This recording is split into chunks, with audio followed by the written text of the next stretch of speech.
you hear me? Hello? Hello? Okay, perfect. Well, it's nice to be here. I haven't been in the meeting for family meeting in a very long time, and I think it was a calling from God, especially, being not coming for a long time, and just the servants of the church wanted to encourage me to do something, and to be honest, I took a great blessing. For those who don't know me, my name is Mira. I have been coming to the church for not too long, maybe, how long now, Hanny? 2 years now? 3 years? And it's just been one where we really do enjoy coming, and I'm taking a great blessing by being here with you all today. So I look forward to talking about a topic that, for me to get the opportunity to talk about something that I thought maybe might relate really well to us as a family. But even if you don't have a family, I thought it might still relate to those who don't have children or don't have families. And it's a talk that I think is very close to my heart. And I thought, it would be nice for me to go back and refresh my memory with a few ideas and share it with you. So God willing, this is what we're going to be talking about today, which is the Good Shepherd, feed my sheep. Okay, I thought about thinking about it from a different perspective, though, on how to truly serve my family or those who are entrusted to us. So it can be my kids, it can be those who I'm serving in Sunday school, it can be those who I'm serving even in the church, anyone that we know of. It would be good for us to get this perspective and understand it better. But before I begin, just being a little bit, wanting to kind of interact with you all, I thought maybe if you can just take out your phones, I just want to interact and engage with you guys to the best that I can. I've got a timer here, so I've got 2 minutes. I want you to unscramble the words that you can see on the screen. So if you can all just take out your phone. I don't like this mic because I like to walk around a lot. I don't know if you guys can hear me. If I don't have a mic. Yeah, if you don't mind, can I use that one, please? So I'm just going to quickly set a timer, and I want you guys to unscramble the words that you can see on the screen in about 2 minutes, if you don't mind. And I'm going to tell you what we're going to do with those words very soon, okay? So just as a quick activity, I just want you to write down your answers on your phone, okay? Quickest person will win a prize, okay? Ready, go. Finished. Someone's already finished. Wow. Who said finished? Well done. Okay, we're going to check the answers, but I'm just going to wait and see if it's perfect. Didn't even need 2 minutes. Sometimes I forget that, Okay, so I think you're the winner. What was your name? Rita. Congratulations, Rita. I'll give you a prize at the end. Now, this is a very simple activity that I use with my students in my school, and I thought maybe 2 minutes is too long maybe for you guys, so next time I know 30 seconds and then we'll get into it. All right, those of you who are still thinking, I've just stopped the timer. And we'll just reveal the answers so I don't spend too much time on this activity. Okay, so the words that we have here: equality, service, leadership, peace, forgiveness, compassion, love, humility, justice, hope, integrity, faithfulness, self-control, honesty, dignity, sacrifice, gentleness, and patience. I just want you to have a brief look at them for the moment. We will get back to them a little bit later. What we're going to discover today, who is the Good Shepherd and why Jesus specifically used this image? What virtues make a good shepherd? How the Good Shepherd guides, protects, and sacrifices his sheep? How we can apply these virtues of the Good Shepherd's love in the context of our church and in our own home? And practical ways that we can listen and follow the shepherd's voice daily. Now, coming to think about how I was going to set up this talk, I thought it's good in a way that we can understand what principles or guidelines we must go with and how we can live them truly. Now, we may or may not have heard about this talk before, but as I've mentioned, it is very close to me, and hopefully we can dwell in it a little bit more.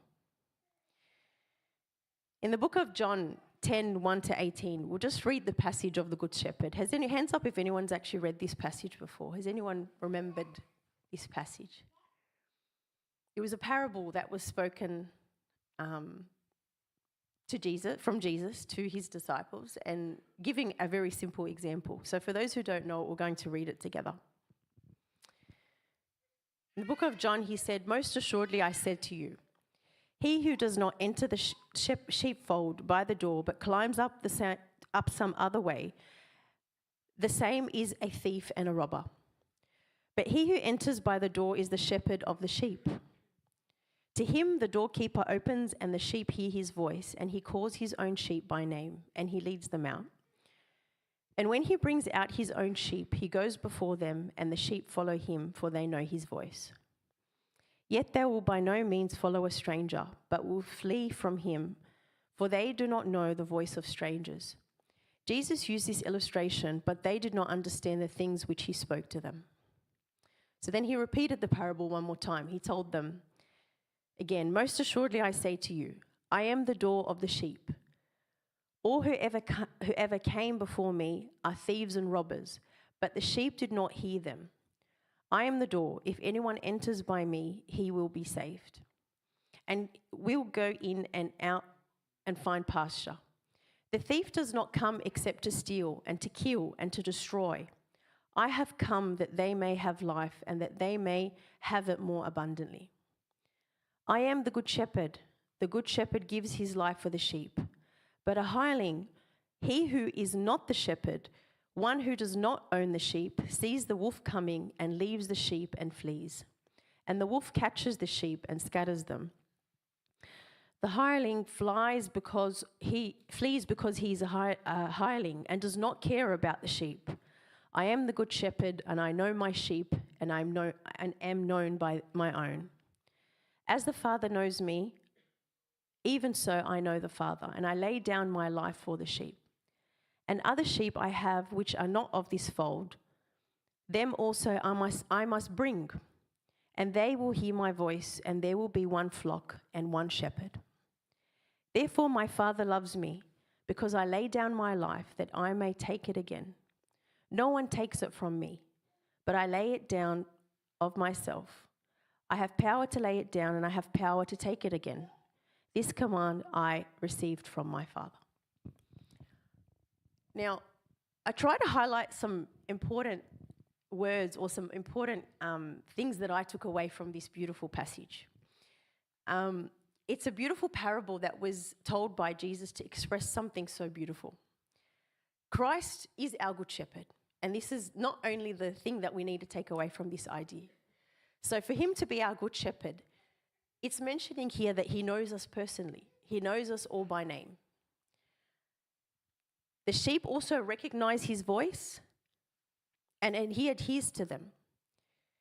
It's basically a calling, or God is actually calling us every single day of our lives.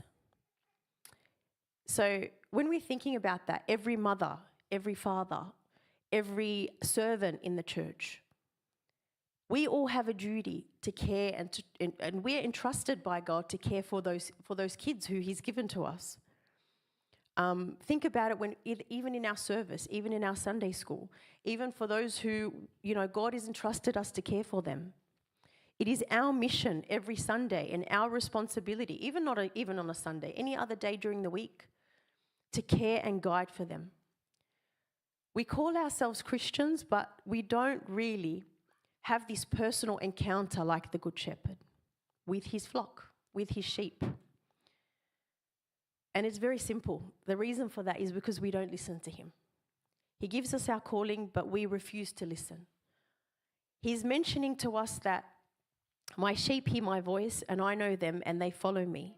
The thief does not come except to steal and to kill and to destroy. Now, this thief is the sin that enters our life. Every day we come across, so many trials and so many tribulations, but we don't realize that that we're kind of like doing this as a duty, because he's mentioning here the hireling man. Who do we know what a hired man is? A person who gets paid, who goes in, does the job and leaves. A person who gets paid doesn't do a job with honesty. They're only doing it to get paid and to leave. And therefore, when wolves come and chase the sheep, they just leave them and they're spreading everywhere. So, in other words, what he's saying is that we're not really given this opportunity to care deeply for our sheep. Yes, we have this entrusted duty to be able to care for them, but we don't. We call ourselves mums, dads, and to be honest, I am probably the most guilty of this, where I feel like I want to mirror Christ, I want to mirror that good image, I want to mirror this good shepherd, but I have such a big flock to take care of, even if it's one child. Okay, even if it's one child that I need to actually nurture. And we're going to go through, what is it that our flock needs? What is it that we need to really know? For a good shepherd, which is mentioned here, he knows his sheep personally, right? He protects them from danger. He guides them and gives them what they need. He searches for them when they're lost. And he basically sacrifices himself. What is this symbol or this image that is being presented here? Christ our good Lord. How he died on the cross for us and how he gave up his only son. This passage also mentions something really important, which I really, really liked. He mentions the idea of the door. In other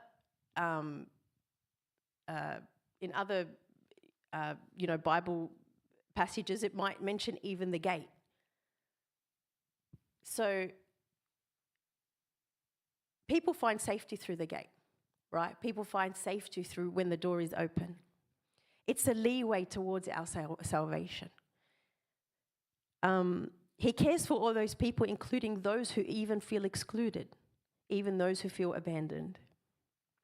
We are called, just like Christ, to imitate him, shepherding in our personal lives and amongst our families, children, spouses, and our church. There are two things that we probably might miss. It's not only nurturing them with food, nurturing our kids with, things that they need, that they shelter.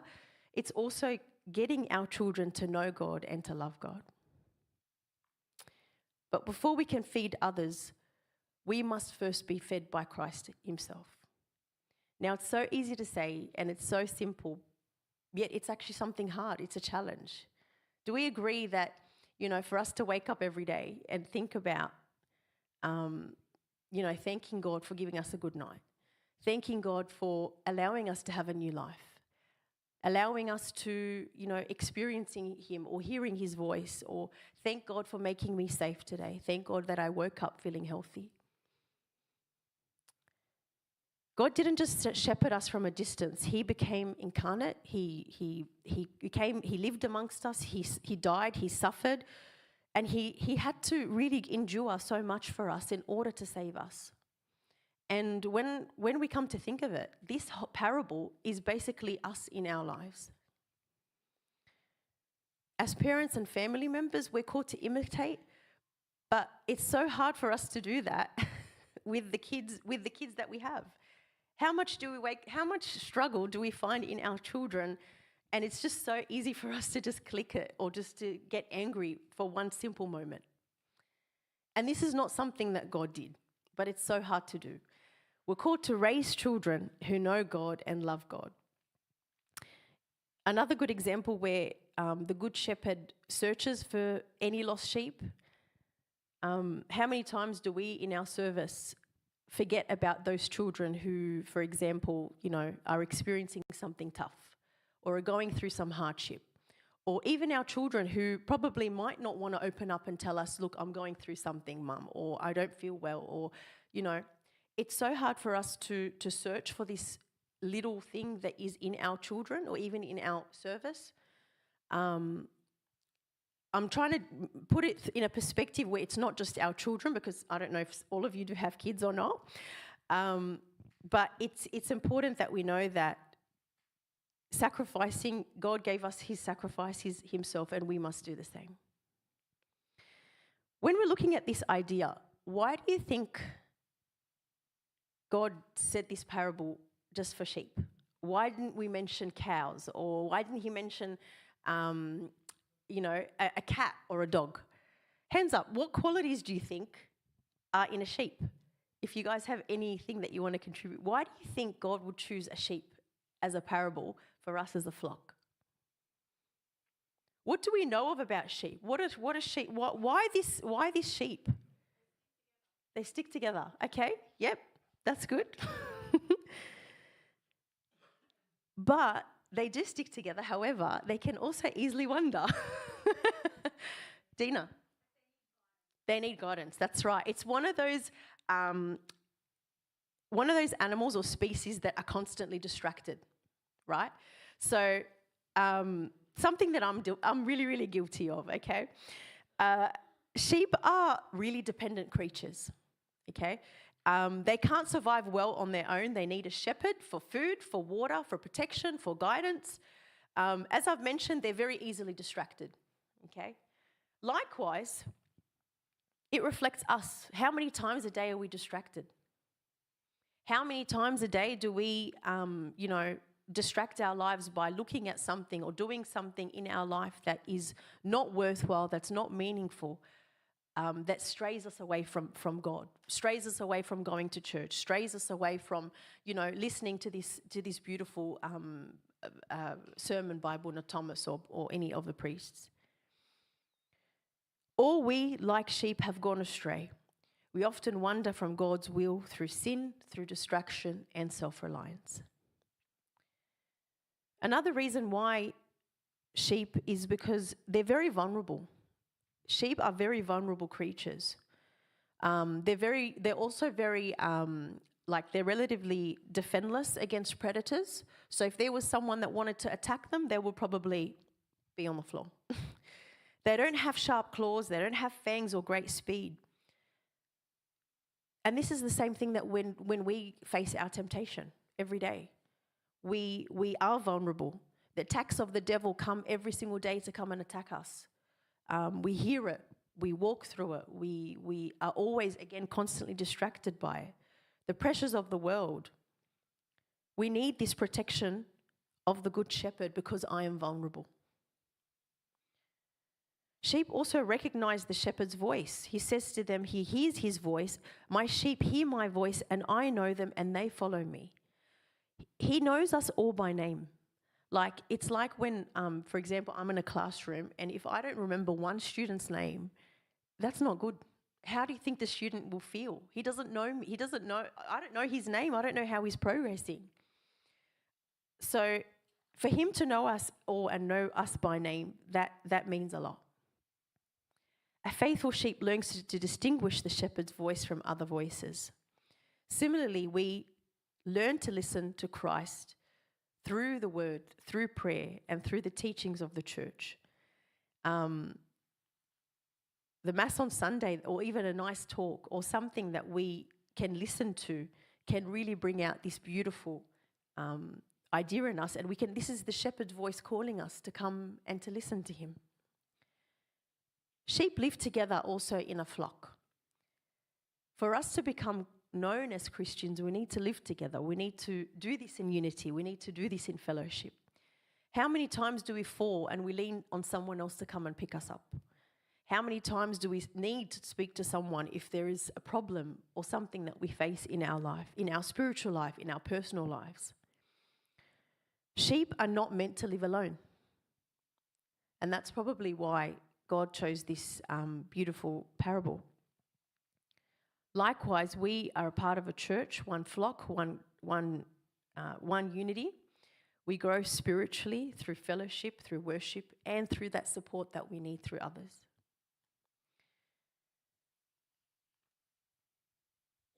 When God appeared to his disciples, one command that Jesus told him, he said to him, he asked Peter 3 times, do you love me? And he said to him, feed my lambs, tend my sheep, and feed my sheep.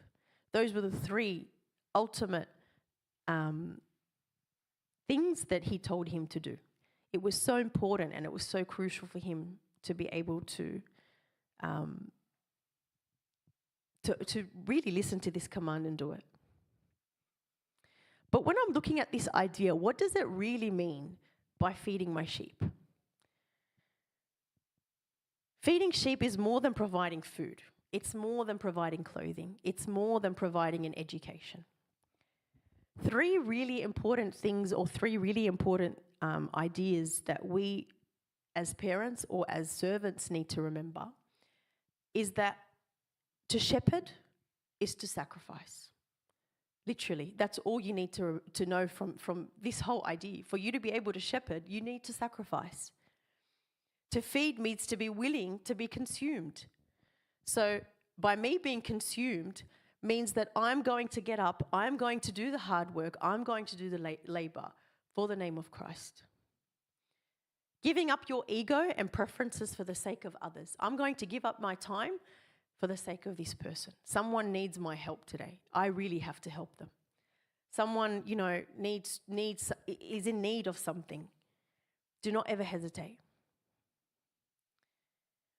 A child can have every material blessing and still be spiritually hungry.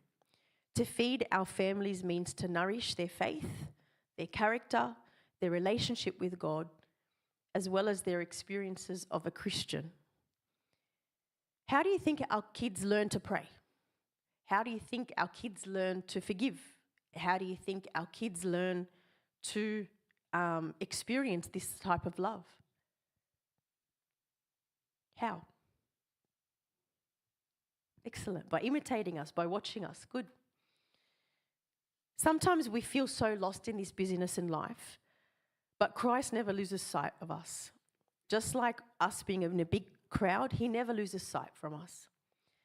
But in order for us to think about three practical ways for us to be able to know what we're feeding: physical needs, emotional needs, and spiritual needs. So helping with chores, cooking, or supporting your household, you have to remember to lead by this example. If they don't watch you do it, our kids are never going to know.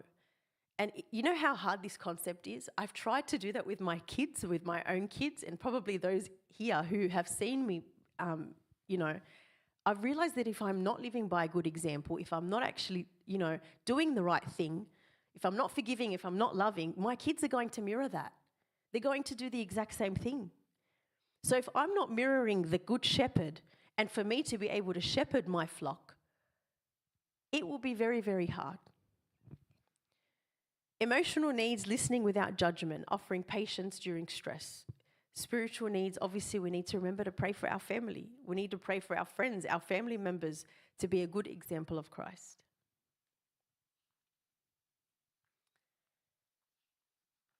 How are we meant to shepherd at home?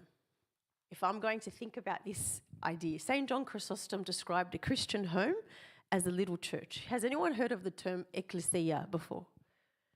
We probably say it's a Greek word, ecclesia. It means a church, or it means a little church.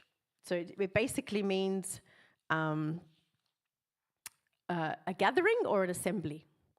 In our homes, we're called to shepherd one another towards heaven. So our ultimate goal, this is just something that we have to do in our homes. If the home is a church, then your service to your family is a form of priesthood. Now, I don't understand how a priest is able to manage this whole church and flock his whole, or have his little sheep, which is us, and he's able to manage all of that, knowing that his form of priesthood is going to be remembered. He has to really think about every single thing that he does in his service. Do you know how many of us as a congregation we have? And we come and complain about 2 or 3 little children that we have at home. I know it's so easy to be said, but it's really, really hard to do. If the home is a church, then your service to your family will be a form of priesthood. You are feeding the members of the body of Christ. Yes, we're not only nourishing them, but we're giving them what they need. For us to reflect the idea of the Good Shepherd, we also need to reflect that. I just had a little quote here that, another reference from the book of John. He said, "You cannot claim to love God whom you have not seen if you do not serve your brother whom you have seen." Think about that. You cannot claim to love God whom you have not seen if you do not serve your brother whom you have seen. Now, it's not just your brother. It can be your friend. It can be a family member. It can be, like an external family member. It can be anyone. We are made in the image of God. We see the image of God in each and every one of you. Children first learn about God through their parents. If my parents pray, I will pray. If my parents forgive, I will forgive. If they serve, I will serve. If I love, they will love. They really do reflect that. We must mirror this behavior and begin to understand how to live just like Christ. And this passage really, when we come to look at it more deeply, we begin to also understand that God in his service really does nourish us, and he cares for us, and he really does put us as a priority. What are the 3 things that my flock needs? 3 important things. It's very simple. Sacrificial love, deep humility, and unwavering vigilance. Has anyone heard of this term vigilance before? What does it mean to be vigilant? What is it? Yeah, persevering or staying awake all the time, watchful, being able to be alert and attentive to any particular thing that might happen. It's so easy for us to miss the little things that our kids do, right? And it's just being able to detect anything that might be of danger. These are the only simple 3 things that our flock needs. Sacrificial love, deep humility, and unwavering vigilance. Okay? So even when we're looking at deep humility, we need to serve without seeking recognition. Prioritizing others' well-being over others' well-being over our personal comfort. Okay? Remaining alert and protect the vulnerable, which is our children. I have a very nice idea, which is, the lady that won the virtues. I've just thought about 16 different virtues that we have had in the START activity, which are virtues of the Good Shepherd. Now, if I can just get a volunteer, because we're going to do something with this pamphlet, can I just get someone to hand them out?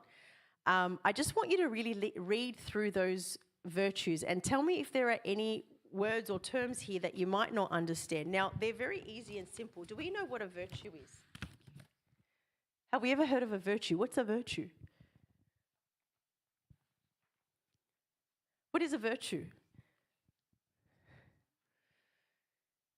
A characteristic or a feature. Yeah, that's right. So I'm just handing out a pamphlet at the moment that literally gives us those virtues of a good shepherd. Now, they haven't all been mentioned in the passage that we read. However, these are the 16 virtues of a good shepherd. This is how we should be able to literally mirror our good shepherd. Showing love, showing compassion, showing courage, humility, patience. Thank you.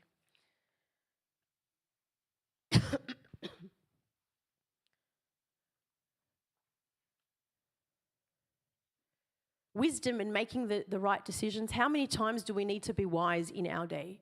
How many times do we need to think about being gentle, being able to sacrifice something for my child, being able to give them what they do not need, what they do not have?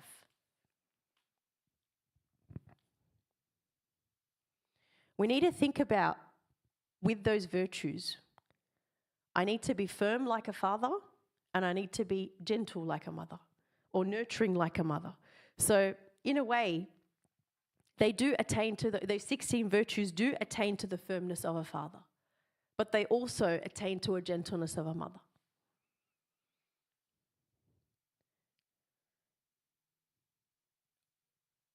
When I read a really good book by His late Holiness Pope Shenouda, he did mention all of these virtues.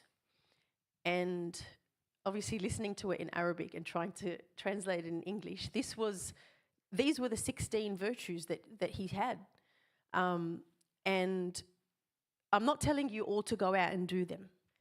But if we can do one of them well, then we should stick by it. Because this is the value, or this is how we could mirror a good shepherd. I want you just to have a good look at them for the moment. I want you to reflect on them. Which of the 16 virtues is like your natural home? Something that you do very well. Something that, I'm going to put my hand up and say, I do this virtue perfectly. I am able to live by this virtue as a servant or as the good shepherd. Think about it. Which one comes to most easiest to you in your day-to-day life? Whether that's patient, your kid is asking you, or your child, Mum, please, Mum, I need this now, Dad, please. And the amount of times that we just cannot, and we eventually lose it. Which one comes to you the most easiest? You don't need to discuss it, but just think about it. Now think about which virtue is your growing edge, something that you really need to work on. So whether it's your patience, whether it's your vigilance in order for you to be able to, stay alert and watchful, whether it's your sacrifice or being able to have discernment. Discernment is seeking God's guidance in tough situations. Today, just before coming to this talk, we had a little bit of a, it took us a little bit of time to get ready and come on time, and this has always been our problem. And the amount of times that I was so close to sit there and keep, arguing and just, we weren't going to come. And can I just say, I kept thinking about the virtues coming here, and I'm like, I need to think about being patient. I really need to think about, not being not showing anger or frustration, because my son really tested me today. And it is hard. It is hard to practice these virtues. Now, I'm not telling you to practice them just within your family. Practice them as you are going anywhere. Any tough challenge or anything that you might find is a problem. Think also about one sheep in your family or service who is hungry for attention or help. Who is it that's going through something? Who is it that is, facing a trial or tribulation that you might be able to offer one of those virtues to them? It does not need to be your child. It can be someone that you know. How will you feed them this week without seeking any recognition? Is it a person that you haven't spoke to in a long time? Is it someone who you actually need to check up on? Someone who is falling in the deep end? Someone who, you feel like, look, I actually haven't asked about this person in a very long time. I think it's time that I actually do the first step. And I just, going through this, it was just like a tape going through my head every single time. I kept wanting to come and get frustrated at my son. And then coming again, I'm like, no, I'm mirroring this. I really need to be the good shepherd. So I just want you to have a think of this for the moment. I have another activity, but I don't know if we can probably work in groups. Sorry. I want to apply some of those virtues with a few scenarios that I have, okay? Now, just to make it as practical as we possibly can, I have a few important, things that we might face on a day-to-day basis, whether that's with our family, with our friends, in our marriage, with our partner, with our fiancé, our husband, our wife, whatever it is. And think about which virtue, or what would be one of the virtues that you have that God, the Good Shepherd, can mirror. Okay? So I know I've got a bit too many, but I might just hand them out randomly. I want you to just speak amongst them with your, just with the person beside you, and tell me what or how this virtue is. So come up and, or don't come up, but just read for me your scenario, and tell me what would be the virtue that will go with it. How would you react in this certain situation? Okay. So if you want, I'll just get someone to hand them out. Hand out as many as you can. If there's too many, just bring them back. Okay, yeah. Even if you want to do it by yourself, that's fine. But I just want to hear from you. I want to hear what your ideas are. How would you react in this certain situation? Now, yeah, one each is fine. I think it's good to know that these situations are practical. They are things that we actually look at or face every single day. Okay. Yeah, we'll just have one and then discuss it with the person beside you, maybe. Or you can have two different ones, and then share it with the person next to you.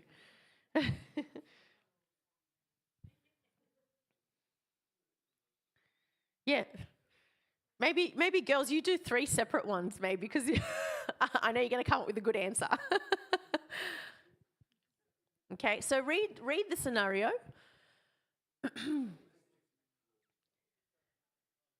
Okay, discuss it with the person beside you. Maybe read the scenario. Discuss it with someone next to you. And think about what would be the virtue from your pamphlet that you will use. So I want maybe 1 or 2 virtues maximum.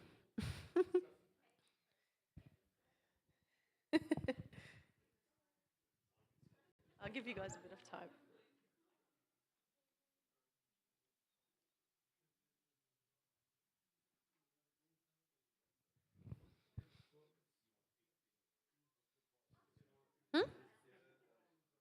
I've got prizes, guys. I've got prizes for the best answer.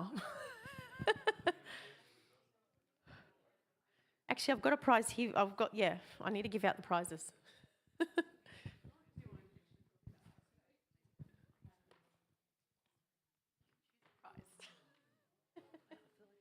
No, you won in the first game.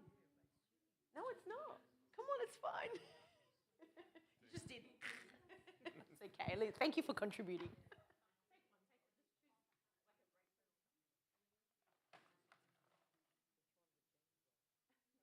Always think about kids. That's good.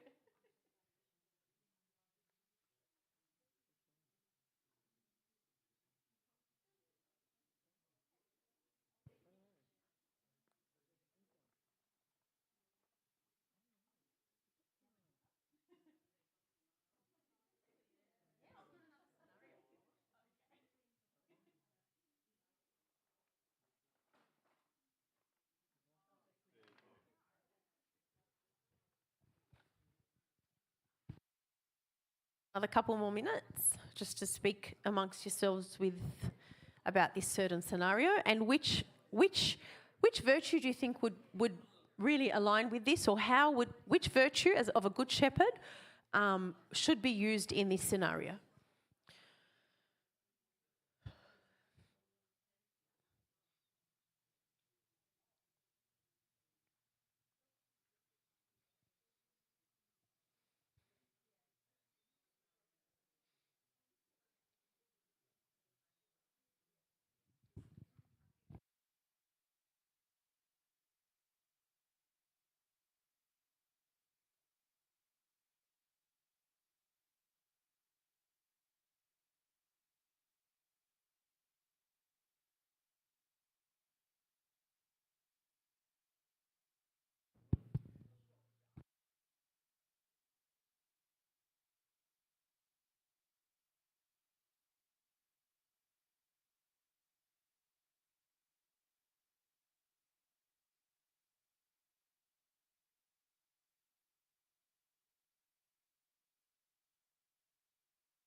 Visualus. All right, couple more seconds.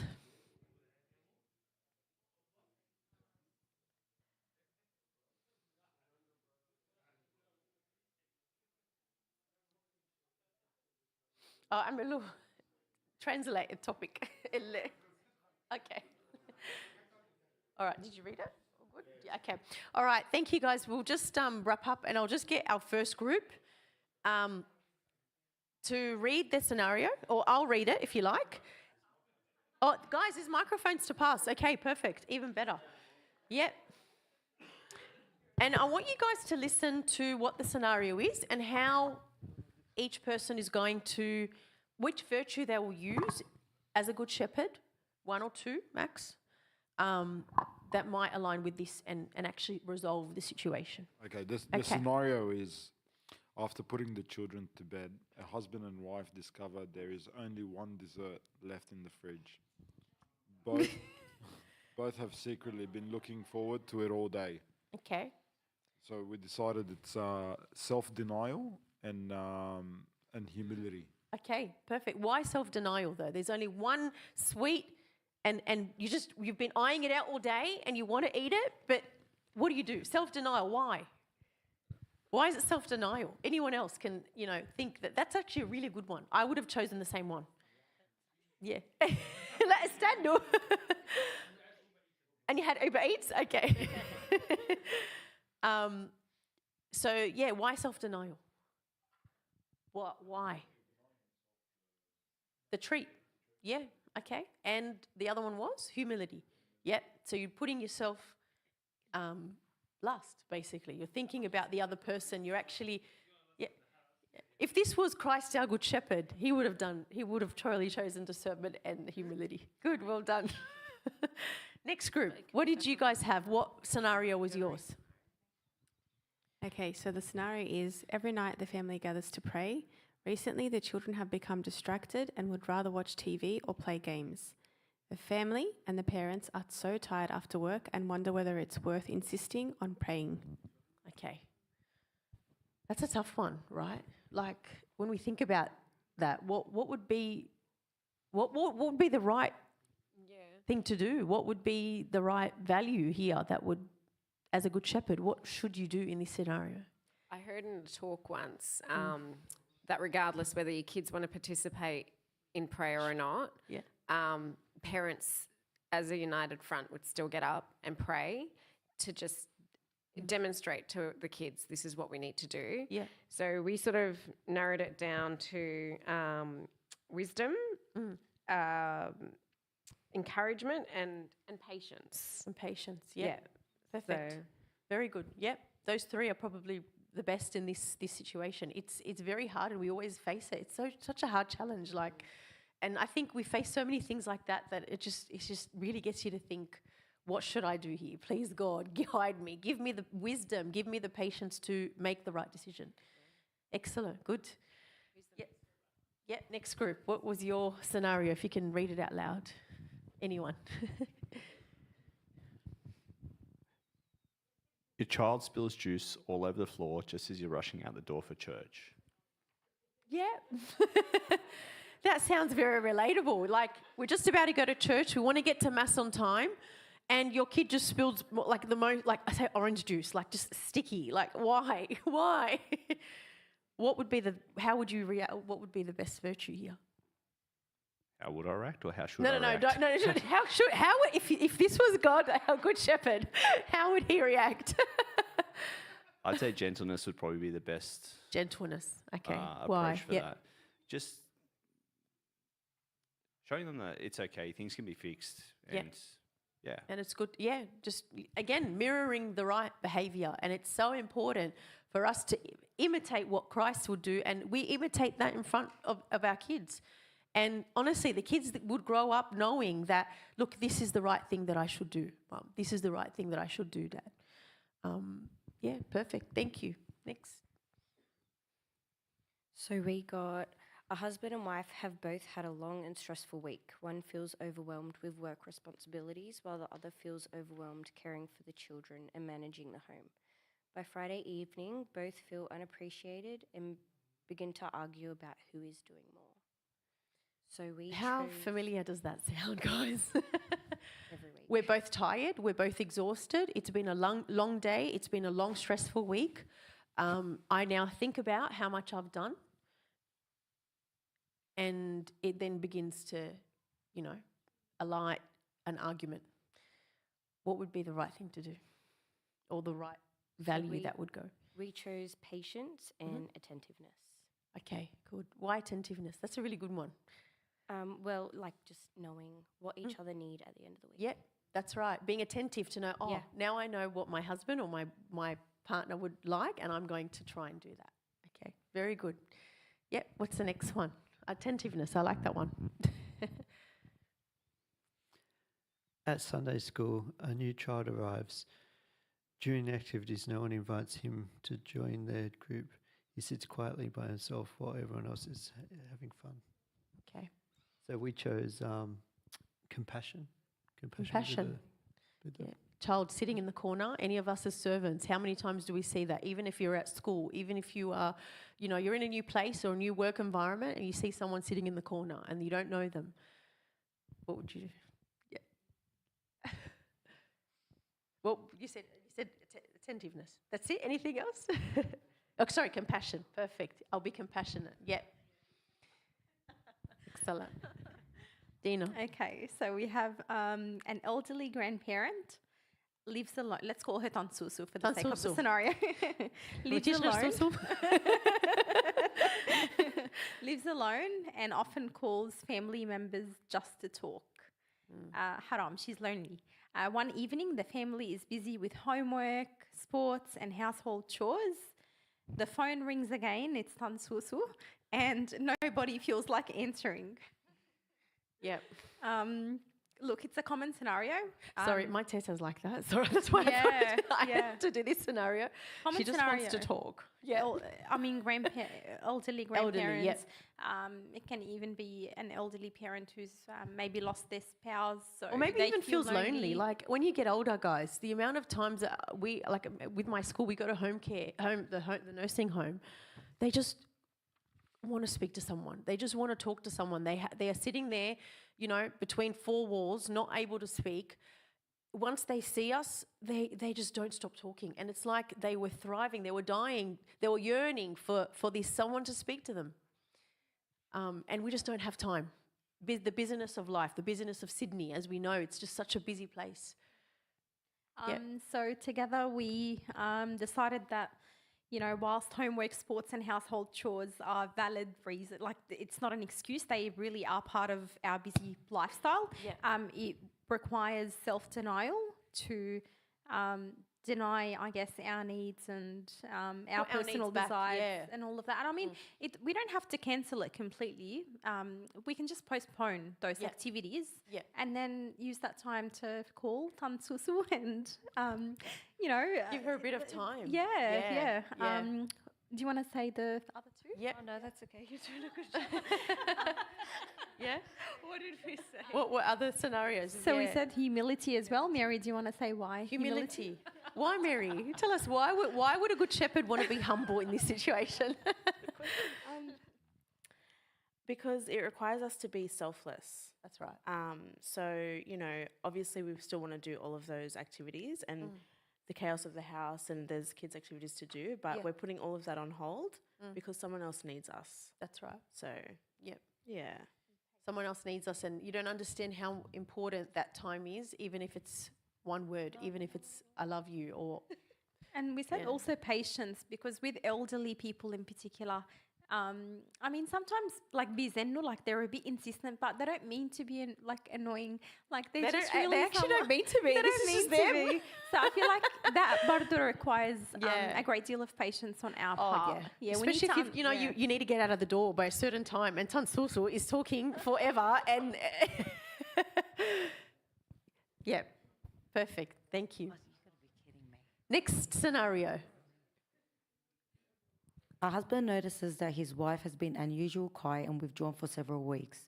She instead insists she is fine, but he can see she is carrying a burden. It would be easier to ignore it and hope things improve, but he senses she needs support. So we pick attentiveness and compassion. Attentiveness and compassion. Good. Yep. Sometimes it's so hard for our spouse or even anyone to know what's inside of us. But we are quiet. We keep it in. And it's very wise for the husband, or even if it's the wife, to be able to be attentive and actually know what bothers them, why they're so quiet. Like there's got to be something that is not right. And so we need to come up with that solution to be able to fix it. Good, thank you. Yeah.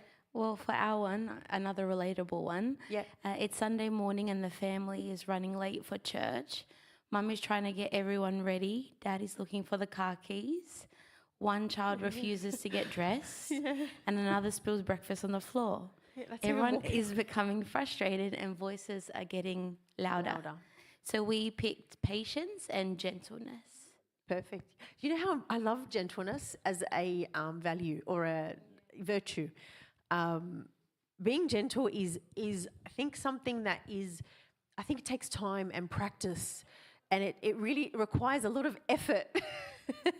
For you to be gentle, I think it's very hard. And look, as I was mentioning, with those virtues all together, the nurturing or the gentleness of a mum is very important to weigh out the firmness of a dad, especially at home or even in Sunday school. Sometimes in Sunday school, you need that dad figure. Boys, we're going to sit down now. Boys, we have, or if it's a boys or year 5, like Dina's class, you know, you need that in order to go back and you know, like the shepherd, the sheep is going astray. He needs to, you know, take them back in line. And just to kind of end that, thank you guys for your contribution. This was great. Something very good that I loved to hear from, or really love what Pope Shenouda again mentioned. I'm going to keep mentioning him because he spoke about this talk and it was just amazing. And it really made me look at it in such a deep sense that the shepherd must walk before the flock, in between the flock, or in the midst of the flock, but also behind the flock. So it's not just, you know, being that shepherd that looks around and just sees, oh, I've got 1, 2, 3, 4. He has to walk in between and he has to walk behind them. Because what if something happens in between that you can't see? What if something at the very far front happens that you also can't see? So many things in our lives that we miss, that we are not able to see it. The shepherd's strength is not in controlling the sheep, but in loving and caring for them. You know that really annoying kid in Sunday school? Sorry to say that. Being that servant, and I know that sometimes we actually do this, even if it's, you know, when I used to do Sunday school service, and that annoying kid that, you know, I think last talk about the bullying. Do you remember when, I think it was Kira was talking about, there's something going on for this kid. And we need to really look up to it, and we really need to know that this kid is getting bullied for a reason. Oh, sorry, this kid is bullying the other kid for a reason. Sorry. But it's not in controlling the sheep, right? So it's not only in controlling the sheep, it's actually loving and caring for them. So for you to be able to overcome this bullying, for you to be able to overcome this naughty child in your Sunday school, or even this child that you have, which is yours, you're not going to control them in a way that it's just black and white. It doesn't work that way, especially with our type of children. Without this generation that we are in, black and white does not work. There's got to be some sort of care, there's got to be some sort of love, and there's got to be some sort of, again, imitating, or that being that good shepherd with being that leader. Christ is the good shepherd because he knows our weakness and lovingly leads us towards salvation. When we love and care for our flock, we hear God's voice daily, through daily prayer, through reading of the Bible. You know how many times God is calling to us and we ignore him? Have you guys seen that image of God knocking on the door? I don't have it here at the moment, but there's something so special with that image. I should have gotten it. What's so special about this image? Who can tell me? Dina? There's no doorknob on that image. Why? He's waiting for you to open the door. Thank you. So that image is really, it's literally not just me wanting to, you know, come into someone's life and you know, change him, but it's us, again, wanting him to come in just to be imitating God and actually do what is right by literally opening the door, and we are choosing to come in, not him opening the door for us. And one of my favorite Psalms, which is really ironic because not even knowing that it was going to be the talk, is the Lord is my shepherd, I shall not want. Hence, of course, we all would have heard of this beautiful psalm. I have all that I need. When he directs your path, he provides.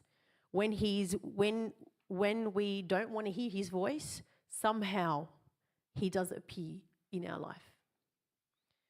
And I'm sure that most of us have witnessed his word and his voice in our lives every single day. We do avoid and we don't want to hear it. However, even through God's love and kindness, he's aggressively pursuing you, even when you're walking through your darkest days.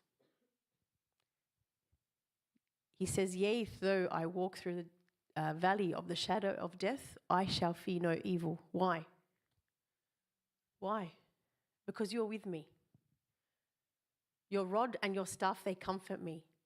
Now, this rod that comes and comforts us, being like a flock of sheep, he's comforting us. He's leading us back to the right path.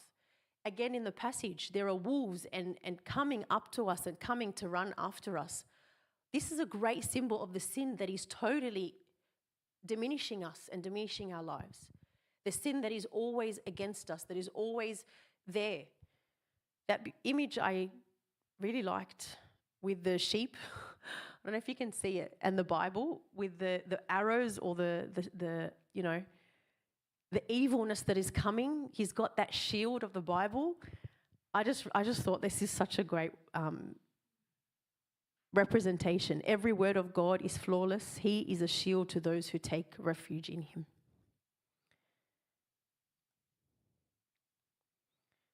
I think that was it. I just have a very short reflection. Does anyone have any questions or any other, you said is it 9 we're finishing? Any other ideas or any other final reflection about this topic? Something that I want to just leave with you guys is me being able to hear his voice daily. I want to ask myself every morning, Lord, help me hear your voice today.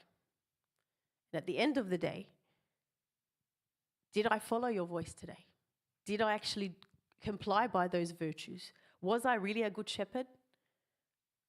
Or was I nos, like how we say in Arabic? The Lord is my shepherd, I shall not want. I want to end by a little short reflection, which I absolutely loved. I found this representation, which was quite cute. It was quite amazing. And I've just added a really nice hymn, which, who knows the hymn, Oceans? We'll just end with this Psalm of David, which is a beautiful representation of the good shepherd and the sheep, which is us. So just have a watch of it and think of you being being the sheep that's vulnerable, that's lost, that's needing God's hand, that is weak, that requires a move or requires that good kick or that push to keep going into the straight line. Spirit, lead me where my trust is without borders. Let me walk upon the waters wherever you would call me. Take me deeper than my feet could ever wander, and my faith will be made stronger in the presence of my Savior.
do that.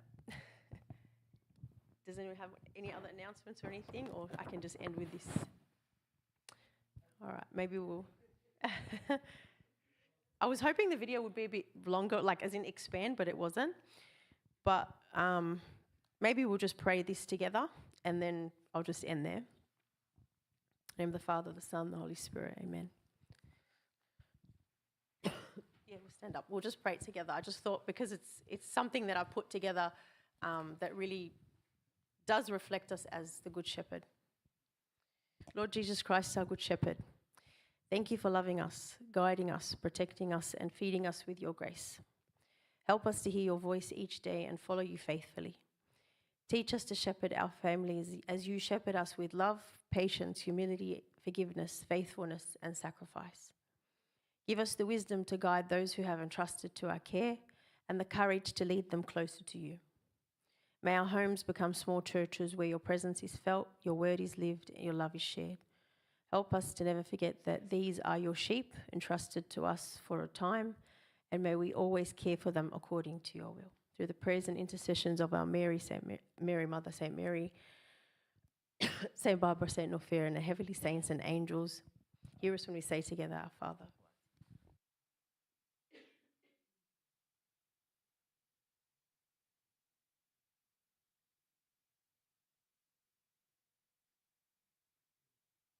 Thank you. Thank you, guys.